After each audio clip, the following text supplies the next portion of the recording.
I brought my computer, and then the computer decided to not cooperate with me. So I'm going to have to read it off of the backup version I sent to myself on my phone, which now just disappeared because I fiddled with it.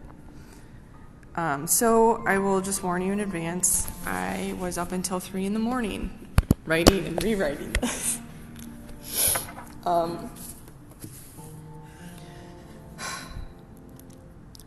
My name is Meredith, and I am Brenda's eldest daughter. And I have to tell you right now, I'm feeling very betrayed by the adults in my life. Pay no attention to the fact that I'm 41 and technically one of you.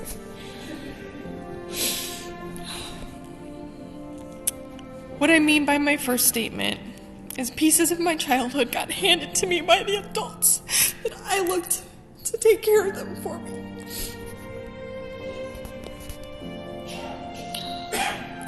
Martha, Brenda's mother, passed away in June of last year, and little did we know, less than 8 months later, Mom would be joining her. Upon their reflective deaths, family needed to go through their earthly belongings. One of the things that I have focused the most on were the photos and the memories that were left behind. I don't remember much of my childhood prior to the 4th grade. Things are pretty fuzzy for me memory-wise, but I remember the stories that I was told, and on several occasions have found the accompanying photos to go along with those stories. That has been one of the hardest things that I've had to do during the times after both of their deaths. Go through all of those photos. I've seen my mother's face hundreds of times the last few days. As a baby, an adolescent, a teen, and an adult. As a student, a mother, a bride, a friend, a coworker, and a grandmother. I've also seen so much of myself in each of those photos, minus the ones with the bad 80s hair. Let's not be silly. But staring into her eyes, looking into her smile, seeing the funny faces that she made, all make me realize how much I reflect her. I can't explain just how much of a hole I feel in my heart right now. Or that I feel like I should have been a better daughter. That I hope I made her proud. And I wish I would have done a better job keeping in touch and visiting. After Grandma died, I told her to promise me that she would take better care of herself because I wasn't ready for her to go yet. She broke her promise to me. It isn't fair that my mom is gone. It isn't fair that Sunday's her birthday and I don't get to take her out for her chocolate cake.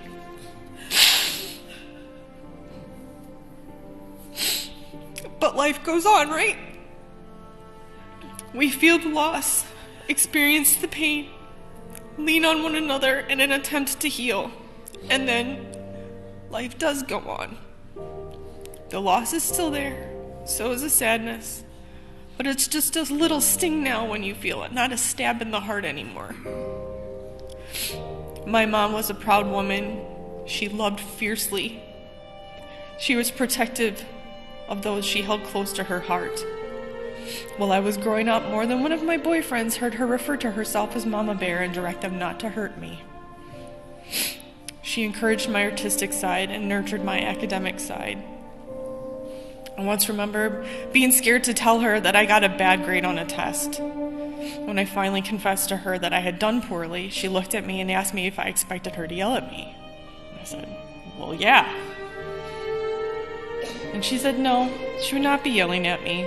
And I remember her grabbing me by the chin and looking me square in the eyes and then saying, I don't have to yell at you. You're harder on yourself than I could ever be. And she was right. She still is. I remember her taking me to get my temps, and I begged her to let me drive the car. She let me drive around the neighborhood. She kept telling me that I was making my right turns too wide.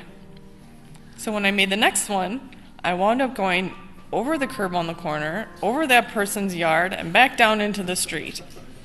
I was in such shock that I immediately put the car in park in the middle of the street, got out, and made her drive the 2 blocks home.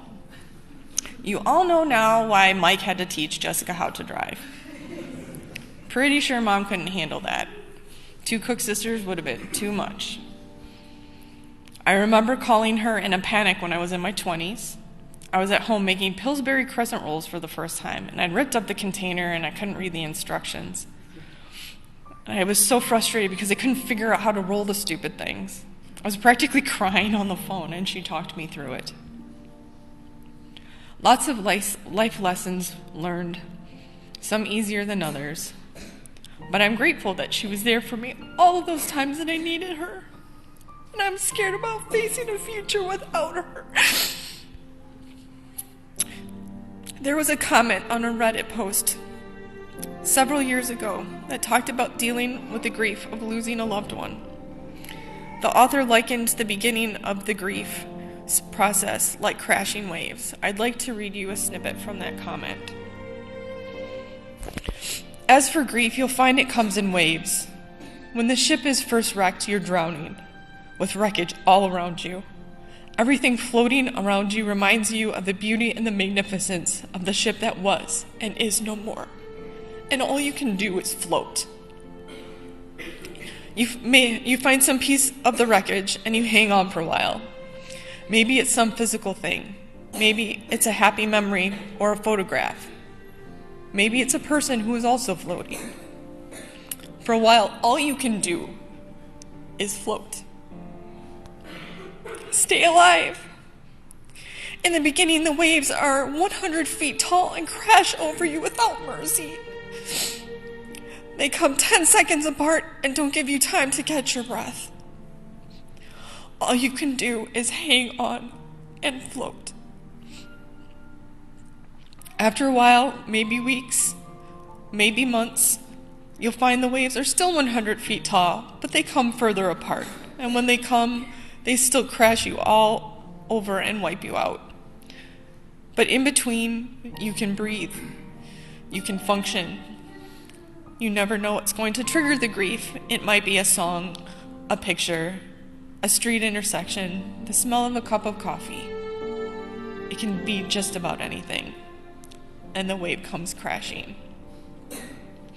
But in between waves, there is life.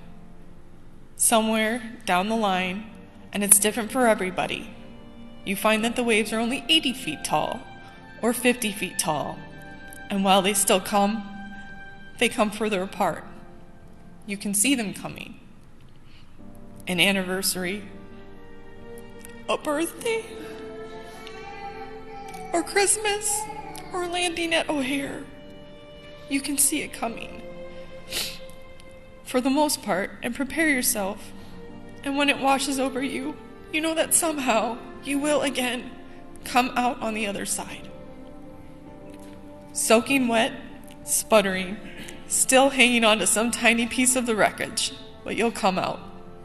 Take it from an old guy. The waves never stop coming, and somehow you don't really want them to. But you learn that you'll survive them, and other waves will come, and you'll survive them too. If you're lucky, you'll have lots of scars from lots of loves and lots of shipwrecks. So I would like to remind you all to keep floating, breathe, and hang on.